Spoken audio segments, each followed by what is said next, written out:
स्वागतम सुस्वागतम.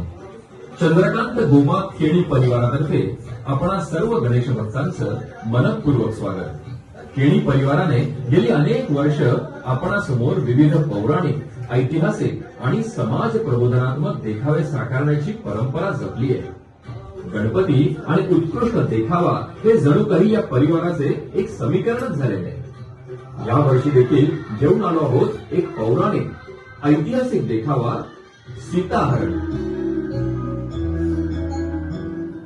बहिणीचा झालेला अपमान रावणाला सहन झाला नाही, पण त्याने बहिणीच्या सांगण्याप्रमाणे सीतेचे अपहरण करण्याचे ठरवले. त्यासाठी मारीच या मायावी राक्षसाची मदत घ्यायचेही ठरवले. ठरल्याप्रमाणे मारीच राक्षसाने एका सुंदर कांचन मृगाचे स्वरूप धारण केले आणि तो प्रभू रामचंद्रांच्या पर्णकुटीसमोर सीता मातेच्या दृष्टिक्षेपात येईल असा बागडू लागला.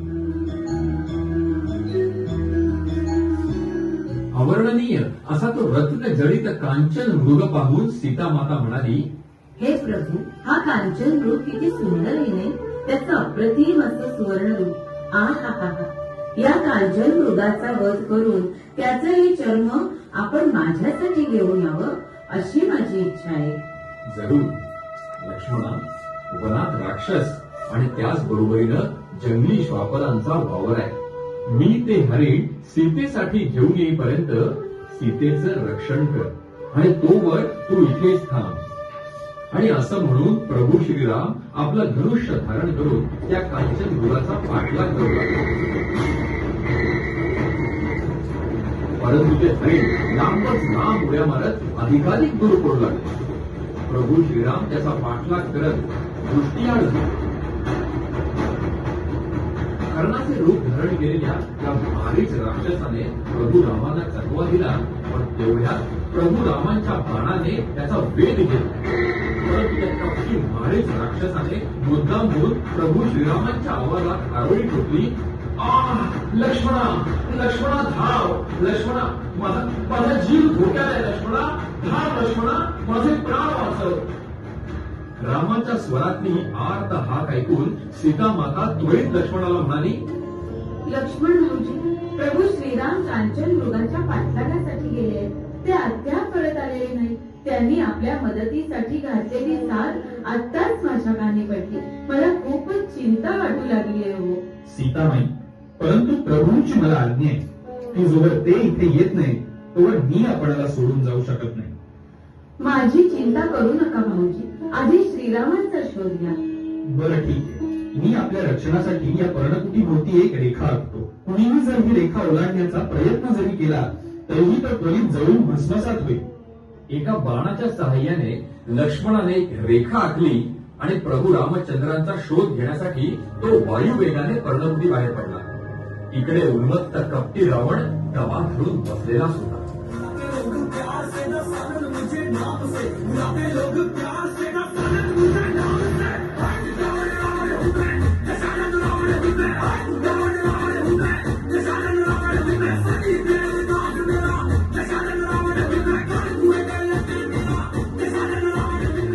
सीतेला पर्णकुटीमध्ये एकटा पाहता क्षणी तो साधू वेशात त्या कुटी समोर आला आणि भिक्षा मागू लागला.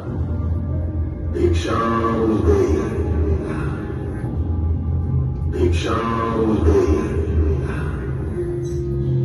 या, आपलं भिक्षा पात्र पुढे करा. मी आपल्याला भिक्षा वाढते. हे बा, तूच पुढे येऊन मला भिक्षा वाढ. पण साधू महाराज, मी ही लक्ष्मण रेखा ओलांडू शकत नाही. मग मला तुझी भिक्षा देखील नको. पण मला रिक्त हस्ताने पाठवल्याने तुझ्या पदरी पापाचं फळ पडेल. तुझ्या माथी कलंक लागेल. राम लक्ष्मणास नरक यातना होतील. नको नको साधू महाराज, नको. असं अशुभ चिंतू नका. अभद्र कथन करू नका. मी येते ही रेखा ओलांडू आणि वाढते आपल्याला भिक्षा. लक्ष्मण रेखा ओलांडून सीतेने पुढे पाऊल टाकलं आणि भिक्षा वाढण्यासाठी हात पुढे करताच कपटी रावणाने सीतेचा हात धरला आणि तिच्यावर जोरदार झडप घातली आणि आपल्या बाहूंच्या बेठात तिला धरलं. महाकाय रावण रूपात प्रकट होऊन त्याने तिला खांद्यावर टाकलं. सीतेचा प्रतिकार चालू होताच पण त्याचा काहीही फायदा होत नाही. सोड मला प्रभू लक्ष्मणा वाचवा मला.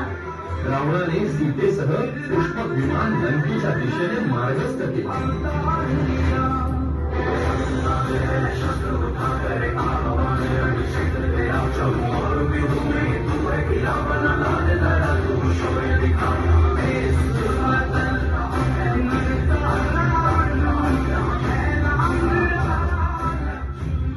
माता सीतेला जबरदस्ती आकाश मार्गाने लंकेत नेत असताना लंकाधीश रावणावर पक्षीराज जटायूने हल्ला केला आणि माता सीतेला सोडवायचा अतोनात प्रयत्न केला.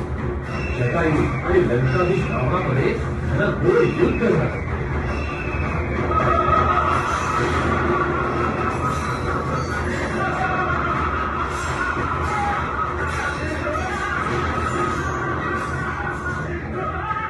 परंतु रावणाने आपल्या धारदार शस्त्राने जटायूचे पंख छाटून टाकले.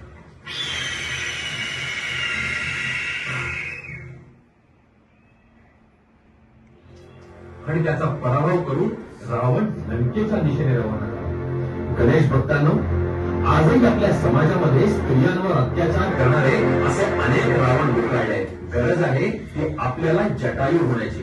आज आपण सर्वजण मिळून आपल्या लाडक्या गणपती बाप्पाला प्रार्थना करूया की समाजात अत्याचार करणाऱ्या या रावण रूपी प्रवृत्तींचा अंत कर, नाहीतर जटायू होण्याची शक्ती आणि धैर्य आम्हाला प्रदान कर.